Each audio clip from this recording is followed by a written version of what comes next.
5, 4, La pequeña de 11 años. 3. Operativamente nosotros desarrollamos la... Quien se encontraba bajo cuidado. 2. ¿Preparados?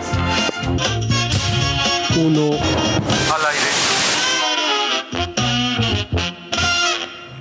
Estamos en el espacio de la Defensoría de las Audiencias en Telepacífico. Este es el programa Así nos ven. ¿Quiénes nos ven? ¿Cuáles son esas audiencias que están constantemente retroalimentando la producción de nuestro canal porque se comunican, porque expresan cuáles son los intereses o contenidos que quieren ver?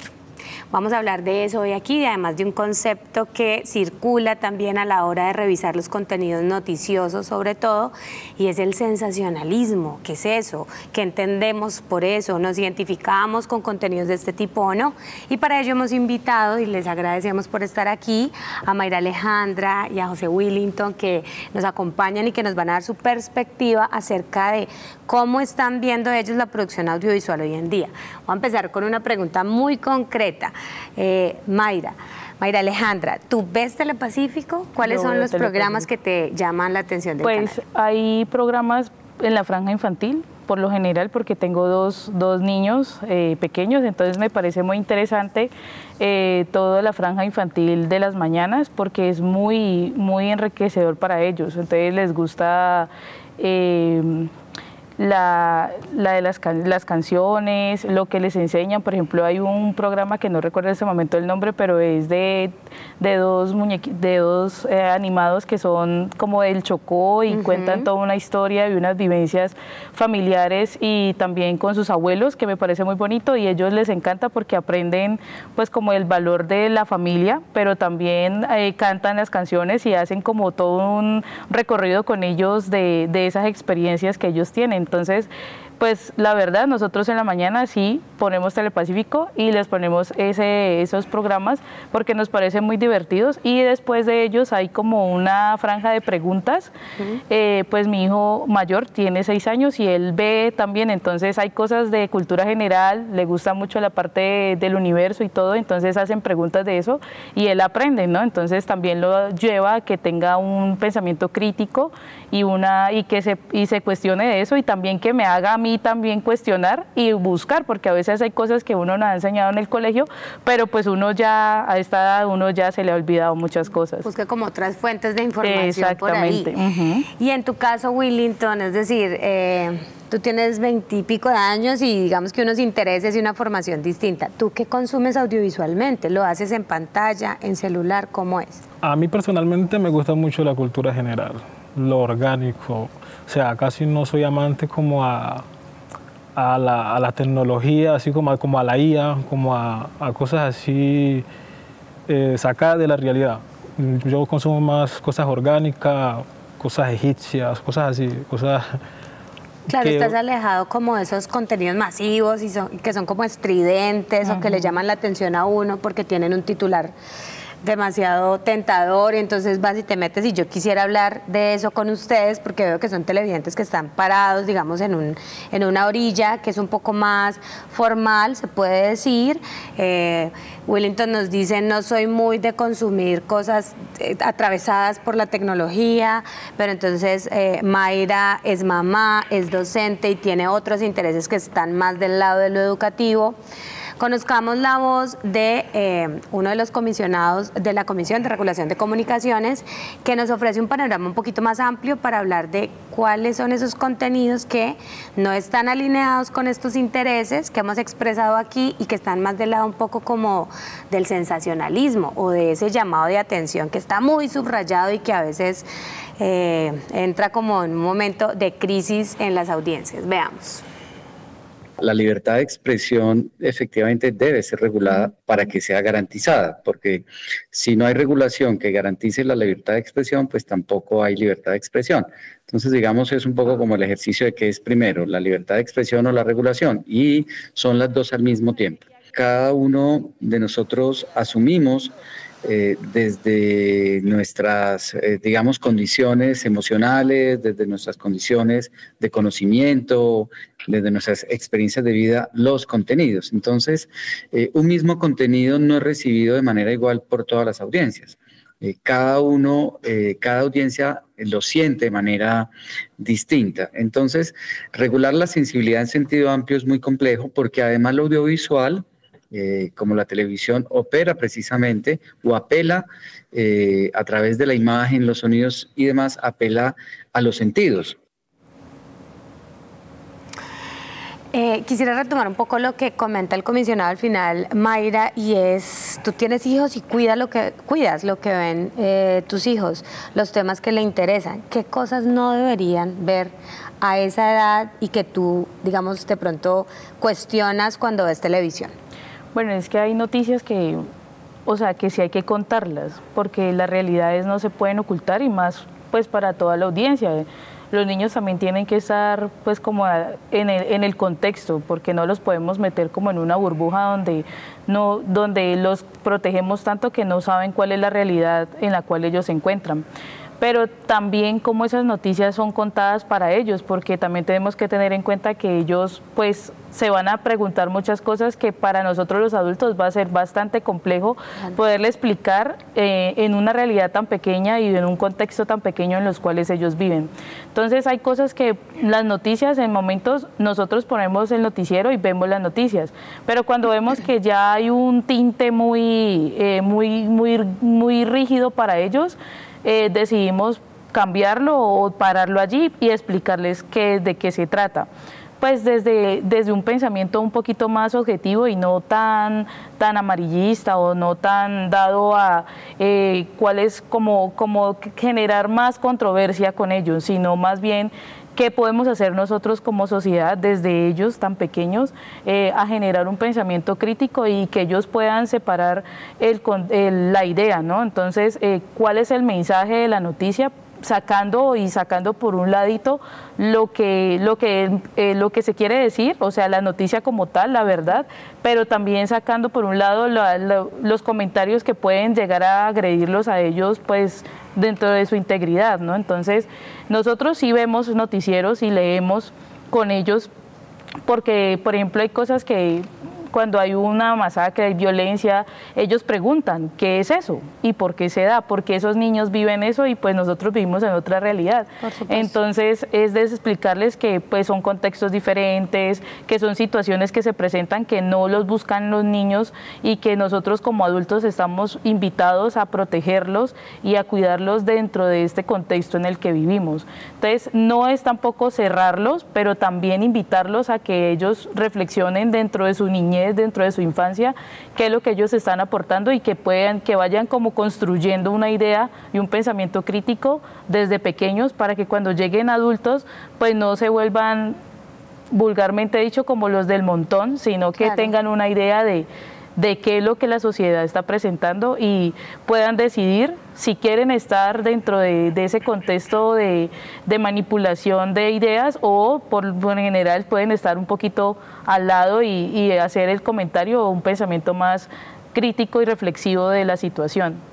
Muy bien, Mayra, pues nos vamos a ir con esta idea a una pausa y regresamos en Así Nos Ven para que sigamos hablando también de esas regulaciones que hay al interior de la producción de contenidos audiovisuales. Ya volvemos.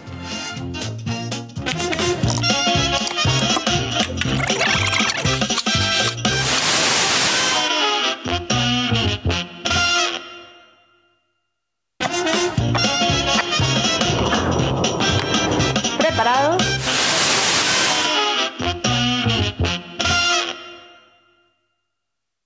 Digamos, hay una regulación muy enfocada a la protección de los derechos de los niños, niñas y adolescentes, especialmente en el tratamiento de imágenes de violencia.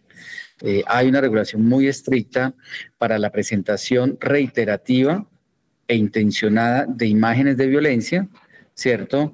De niños, que muestren niños o involucren niños, o que además se hagan en horarios familiares o en franja familiar. Ahí sí hay una restricción, hay una regulación donde imágenes que puedan resultar ser sensibles, digamos, porque son imágenes de violencia, por ejemplo, un accidente automovilístico que es presentado reiteradamente por un noticiero, eso, digamos, no se puede hacer porque afecta la sensibilidad de las audiencias. Ahora, ¿qué sí se puede hacer? Digamos que se puede hacer presentación de imágenes de violencia siempre y cuando la intención de esas imágenes sea con un enfoque pedagógico. Ahí sí se puede hacer. O esas imágenes aparezcan en el contexto de la ficción. De hecho, la función social de la televisión está definida precisamente en eso que tú señalas. O sea, la televisión está hecha para educar, para informar y también para entretener. Entonces, digamos que es una suerte de apuesta que hace, digamos, un operador con interés comercial de poder tener un equilibrio entre el entretenimiento, que puede implicar programas sensacionalistas, ¿cierto? Programas de, digamos, de estos que mueven las emociones profundamente, y programas de interés cultural e informativo, como sus noticieros, sus programas de opinión, etcétera. Muy coincidente, digamos, la percepción del comisionado Mauricio con lo que nos comentaba antes de la pausa Mayra sobre el cuidado de imágenes de violencia en relación a las audiencias infantiles. Adicionalmente también tocamos el tema de los géneros, ¿no? Porque una cosa es ver, digamos, desde la ficción imágenes construidas alrededor del tema de la violencia versus un noticiero, por ejemplo, que sí sería muy explícito. Entonces digamos que ahí hay como todo un marco para dialogar acerca de hasta dónde el tema de la violencia es regulado o no y cómo lo asumen los canales, en este caso Telepacífico como televisión pública. Willington, quiero saber y que hablemos un poco de cuál es esa distancia que tienes, o sea, qué contenidos no te gusta ver y por qué. Y al contrario, ¿qué propuestas o temas que casi no has visto te gustaría que se produjeran más en la televisión? Bueno, digamos que el mundo cada vez como que avanza más, ¿no? Anteriormente nosotros era la radio, anteriormente era la radio, ya después vino la televisión, ahora el tema con el celular, con la tecnología, y más adelante pues quién sabe qué más venga. Entonces, yo miré mucha televisión, yo consumía Telepacífico, Tardes del Sol, todos esos programas, Caracol. De hecho, en la pandemia yo tampoco miré televisión por las noticias. Entonces se decía que entre más noticias negativas se le da al público, a los televidentes, pues la gente entraba en crisis, entraba en desespero. Entonces, digamos que mantenerme como alejado, eso como que de una u otra manera me mantenía mejor moralmente. Y también es bueno estar informado de lo que pasa en el país, pero no sé. O sea, es que en la televisión, mientras uno espera la noticia de las 12, 12:30, en las redes sociales en 15 minutos ya está. Entonces... Sí, hay una relación como con el tiempo que es distinta, que funciona de otra manera. Sí, pero cuando yo consumí televisión, cuando consumía como tal bastante televisión, yo miraba muchos programas de Discovery Channel, temas de historia, cosas así relacionadas con la Biblia, temas así egipcios, temas así más que me llenaran más. Personalmente me gustaban más esos temas. Yo escucho a Willington y entonces me pregunto como varias cosas y quisiera también como ponerlo aquí para la conversación. ¿Hay conciencia sobre los contenidos? En el caso de Willington, no. Por ejemplo, el caso de la pandemia, ¿no? Que esto fue una cantidad de imágenes que llegaban y hay personas como Willington que dicen, me alejo, no me contamino, me hace mal, no, me desestabiliza emocionalmente, pero a veces no. O sea, a veces hay ciertos tipos de audiencias que se encuentran en medio de una oferta muy grande de contenidos y no tienen como ese filtro. Hablamos ahora de los niños, pero ¿qué pasa también con audiencias más, no sé, formadas o quizás de mayor edad, que encuentran en todo ese panorama de oferta audiovisual y de la violencia que se expresa también en las mismas redes? ¿Cómo hacer o qué opinión tienes, Mayra, en relación a eso? Cuando no hay una conciencia tan clara de decir, ese contenido es demasiado violento y me puede perjudicar, es demasiado sensacionalista, el titular está jugando con mi propia psiquis para que yo entre por el morbo a mirar y no tanto por el contenido. Y ahora que hablaba Willington, me parecía muy curioso porque yo pues estoy en medio de jóvenes y ellos también son los más consumidores de este tipo de noticias. y ellos no tienen como ese filtro para decir hasta aquí consumo y tomo de aquí esto lo más importante y ya, sino que ellos lo toman totalmente completo, o sea, y esto les genera también a ellos como una construcción de lo que ellos quieren ser más adelante. Entonces, si las noticias vienen con ese morbo o con esa sensación de tú puedes, dale, pero desde lo negativo, entonces pues los que estamos consumiendo eso, pues también vamos a generar pues eso mismo, ¿no? Entonces, si es violencia, pues más violencia vamos a generar, porque si hay un comentario o una noticia de una violación o algo, los muchachos automáticamente la respuesta o uno como adulto es, no, pues que lo maten, claro. ¿sí? Pero ¿cuál es el mensaje o cuál es la idea de la noticia? O sea, es comentar o generar más discordia entre la sociedad que nos está llevando a nosotros como sociedad también a vivir en una pelea constante. Entonces, las noticias a veces no son ni siquiera informativas, sino que son destructivas para la sociedad, porque lo que estamos consumiendo nos genera unas emociones. Entonces, ¿cómo uno maneja eso en ellos? Pues hablándoles, llevándoles al otro lado de la noticia, ¿no? Pues mire, no es eso, es mire qué es lo que hay que tomar de allí. Hay una violencia, hay una acción negativa. ¿Cómo nosotros podemos repercutir como sociedad bien para que no se siga presentando este tipo de cosas? Entonces es complejo porque como tú lo decías ahora, la pandemia, yo personalmente dejé de ver noticias 15 días después de la pandemia. Yo dije ya no más porque eso generaba a mí en pánico y yo en ese momento tenía a mi bebé pequeño, yo decía, si a mí me llega a contagiar, si qué va a pasar con mi familia, qué va a pasar con mi hijo. Entonces yo dejé de consumir ese tipo de noticias porque eso genera pánico y no saber qué hacer en el momento. Entonces a veces cuando uno está como en esas sensaciones, uno no piensa como objetivamente ni crítico, sino que uno actúa por instinto. Es una reacción. Es una reacción. Entonces es bastante complejo a veces cuando no hay como una conciencia de lo que se está diciendo y como lo decía el comisionado, eso es un derecho, pero entonces ¿cuál es la imagen que queremos proyectar? ¿Sí? Que con la noticia se lanza con cuál es la intención.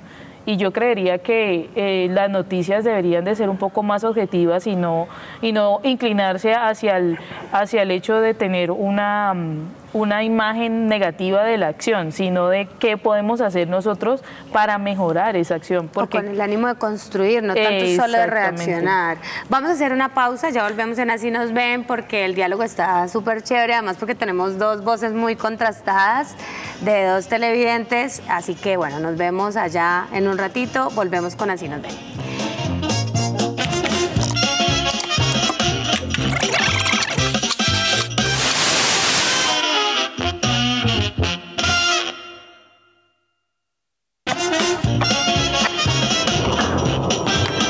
¿Preparados?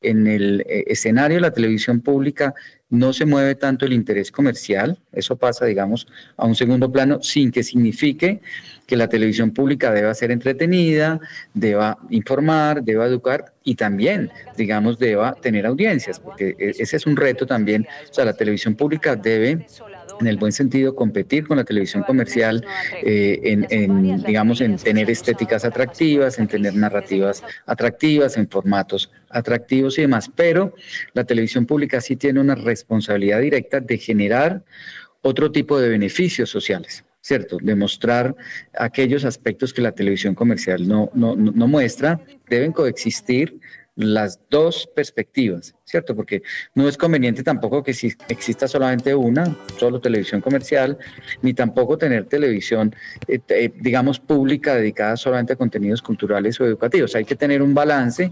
El uno implica la lógica del mercado, el otro implica la promoción y apoyo del Estado, porque la televisión pública requiere financiación estatal para poder, digamos, llevar a cabo ese servicio social, pues en el sentido más amplio que debe cumplir la televisión pública. Muy bien, y desde Telepacífico, como televisión pública, estamos muy atentos también a este tema de las regulaciones, pero también a conectar con las audiencias. Por eso estamos hablando hoy con Mayra, con Willington, que nos dicen, a veces hay contenidos de los que me alejo, me parecen tóxicos, por decirlo de alguna manera, y por eso es necesaria la regulación.